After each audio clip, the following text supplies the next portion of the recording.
now my last video for LGU, reviewing Cinema Fist, Air Fist. Yes, folks, this is the real reason why I'm quitting, because I'm gonna trash the hell out of this. No, I'm kidding, folks. How can you trash perfection?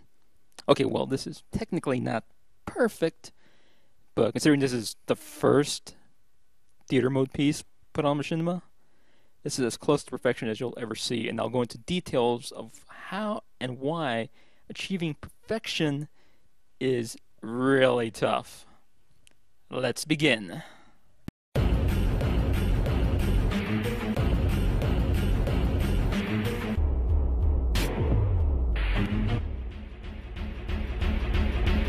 And right there, right off the bat, perfect. That opening shot, the little camera twist, panning down, the still frame, the music. I mean, right off the bat, perfect musical selection. I mean, that right there is half the battle. If you can find that perfect piece of music, especially something people haven't heard of over and over again, like say, oh, I don't know, a piece of music from the Neutron movie, cut to the typical montage footage you see all the time. No, how about you find something new, something different, something people haven't heard before, and then this, the freeze frame of all the dead people. Okay, well, once again, we got to stop and let's replay that again, because once again, you need to see that again. I said that overhead shot, all the dead bodies lying there, setting up, foreshadowing what's going to become a great scene. That dissolve, I've never seen that dissolve before, even though I'm sure it's a stock dissolve in some editing program. I've never seen that type of dissolve used before. Again, the freeze frame of mid-death, and then this right here, the perfect jump. I remember watching Fist on his live stream when he got the game early, talking about trying to do that jump, and right there, right. Once again, let's see that again, shall we? Now, I don't know how much cinema history Fist has, or how many movies he's seen, or if he's done any actual cinema work, but that proves that Fist knew exactly what shots to get, what looked good, what looked right.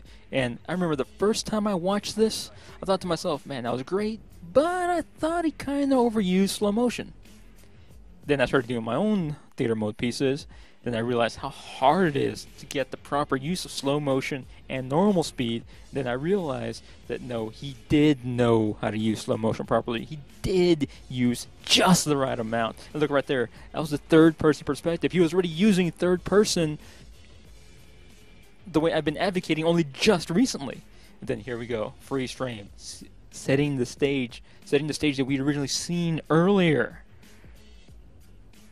The foreshadowing. We're now going to see that scene. And this is, like I said, theater mode can make a average player seem great. But when a great player does theater mode,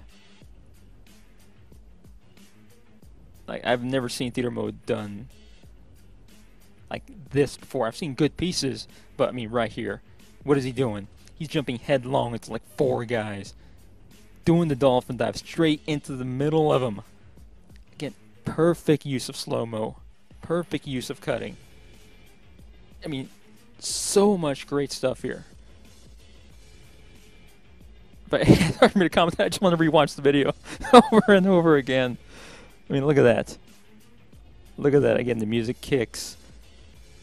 And then also, I remember him talking on the live stream, or on his Twitter, that camouflage and face paint was important. And here we see why. And there he goes. Boom. Perfect shot. Right there. He knew, get that angle. The slow motion right into the camera.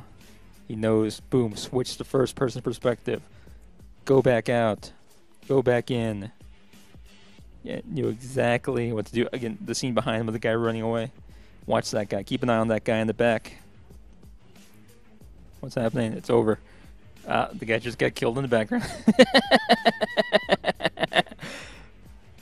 Still the best there is. And the final fist. Pump. Boom. Almost, even though I've used the word perfect a lot, it's not 100% perfect. Here's a small example of the... And yes, I am very nitpicky at this point to show you what I would consider a flaw in this. Here we go. Alright. Do you see what I'm seeing? Do you see that? See those little hesitations, those little jerks, those little movements in the panning that keeps this shot from being a smooth pan, a smooth flow. And there's those type of little movements, those little flaws here and there throughout this video.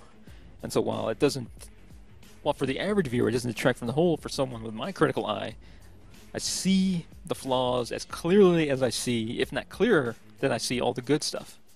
And when I judge Fist and when I judge all the other theater mode pieces, I'm not just judging them based on the YouTube criteria. I'm judging them on a Hollywood criteria. I'm judging them based on every single movie, every single TV show I've ever seen in my life. And I've seen a lot. And the big reason why you can't really deduct too much from what Fist did, because even though, like I said, these quote-unquote flaws, is because, like I said, I'm judging him from the Hollywood standard, from the standard of what I consider perfection. And to achieve perfection is very, very, very difficult. And it's not just, if you consider, let's say that Fist took an hour to capture this footage and make it, let's say it's 95% perfect as it is right now. Well, then you figure, oh, he just had to do another, 5-10 minutes, and it would have been 100% perfect. No, he would have had to capture another 2 or 3 or 4 hours more to get it 100% perfect. Because any little jerk, any little movement, any little hesitation would, to me, not be perfect. And if I was doing that, I would have to keep on doing it, keep on reshooting, go back, rewind, redo it. And especially if you're doing it in slow motion, then it takes even longer. And like I said, so to go from 95% perfect can take you like an hour, maybe a couple hours. But to get it 100% perfect, take you 5, 6, 7, 10 hours just capturing. And nobody is willing to go that far, especially when you don't need to go that far, because everybody else will just see the 95% and consider it 100%. Whereas sadly, with my tortured eye, I always see the flaws in everything, and of course myself included. So appreciate everybody for watching. Appreciate Fist for making me LGU manager. Wish I could have continued, but I'll make a video on my private channel saying why it's time for me to go. Why I finally couldn't look past all the flaws that I'm seeing everywhere. So now, for the last time, thanks for watching.